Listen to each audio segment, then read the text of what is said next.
Okay guys, we're not going to be turning the camera today on you. I'm sorry about the last video. I watched it and realized that my phone, when I turn things, it doesn't make the video the right way. So we're back at it. We figured out the brakes. It wasn't just the gobbed up stuff, but I'll show you what we did there. We came in, we got out. Oh, I'm gonna have to probably turn you on the flash, so let's zoom in because that's the only way I'll do it. So we ground out all that mess, and as you can see, look, we get more play in the pedal. The other thing that was going on, and I'll show you this real quick, we ground out these welds best we could without having to reset the axle straight, and I'm gonna grind them out a little bit more. I'm trying to get into these little spots, and I'm gonna try and get in there with a pick and get that porosity and slag and rust out of there, maybe even a sandblaster, and then try and lap some welds through here. And I may go a little extra hot. There's a trick where you can like kind of heat these old welds, and then some of the impurities will come back through and bubble to the surface, and then you can chip them out, grind it, and do it again and again. But we even went and got a big file set to get up in these tight spots because it was cheaper than the die grinder for now. I will be looking into getting a die grinder for these situations though to make them faster. So we're gonna clean those up, really make sure they grab. Probably be stacking and overlapping just to make sure that's safer. And then our main issue was this right here, guys. So let me get back off this dang flash, and we'll go back to here. So we had this brake bolt goes right here, and shoot, I shouldn't have done the flash thing. Anyways, goes right here, attaches this arm, goes through this. This is spun up actually like this, upward, like that, okay? And it looks similar to this setup. So what you have is you have a pin here, a J bolt or an L bolt, two nuts holding this piece in between, so that way the adjustment can be on this slot and up higher, so when it pulls down, it can pull down, okay? Because there's a, as you can see here on the other one, there's a slot that's slotted for this to go up and down. So as the brakes wear out here, you can tighten this here. I know I'm going back and forth. You can tighten this to adjust the brakes a little tighter as the pad wears out. You can bring this down and it tightens it back up for more grab.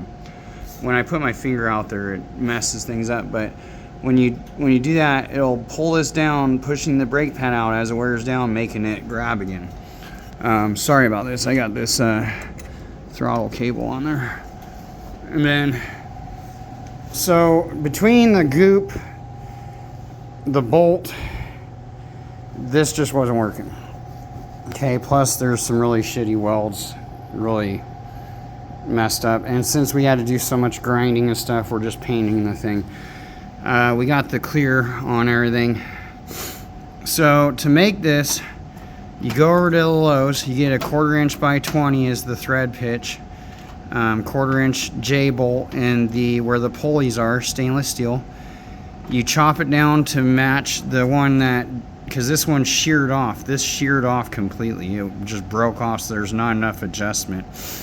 So we made it the right length to be the adjustment. We took off, this bent up a little bit more, so I cut off the J to make it a little more straight, smashed the end flat, and then I piloted a hole. That's how you do it, is you gotta smash this end flat with a sledge and then pilot the hole. So basically we recreated this bolt without machine thread. We're onto a coarse thread because it's from hardware versus, you know, a machine shop. Now, this is on the fly. I guarantee this will work. We're gonna put it in right now. We're gonna make sure. And then we're gonna clean up the welds and stuff later, paint the frame, you know, get her back together. Then when we get the seat cushion, we also got that. We got a little bolt, a carriage bolt or whatnot to put in a seat cushion. And you know, we're gonna make sure this thing's comfortable to ride again and back how it should have been, straight from the manufacturer. Minus we have to make up some parts because we can't find them in town right now. Plus I would never buy that part. I would just make it anyway, even if it was my go-kart, because there's no point in paying obscene amount of money when I paid like $2.66. So, you know, there's the gig, guys. Anyways, peace, prosperity, down with the haters, up with the participators. We got the engine over here. We'll be working on it. We got tires out. I mean, we got a mess going, guys, but we're on it. We're always on it. We're always getting shit done. Surgery was great for a little bit, but I don't like to lay up long. And to be honest, I started doing automotive diagnostics the following day after my surgery. And then 2 days after that, I was already back to doing yard work and stuff, because I'm not the type to lay down. I fall just outside of Generation X because I was born in 1982, but I feel like I'm still part of Generation X. I will never claim otherwise because I do not believe in the mentality of what majority of millennials are acting like. I believe in more of the Generation X's way. We do for ourselves. We push, you know, extremely hard. We don't lay down. We resolve and we improvise and we do things and make things happen. There is no excuse. We just go get it. We find it. We do it. We figure it out. Now, aside of the brake pad situation, which I could probably even fix those if I wanted. I could probably add my own padding to them, whatnot, because on these go-karts, I don't believe this is similar to like a car brake. It may be, but it almost looks like it's a leather strap with like metal embedded in it or something. I don't know. It's just weird. And we got to resurface the drums, I think. It's looking like they were in there rubbing the whole time, so we'll see about cleaning those up and resurfacing them and see what we can get done. Anyways, like I said, peace, prosperity, and I wish you guys all a good evening. Enjoy your weekend. Enjoy holidays, whatever's coming. And we will be back with you after we clean her up, paint her, and get her back together, and we'll show you the end results. And hopefully it turns out better than we're expecting it to. All right, guys. Good evening.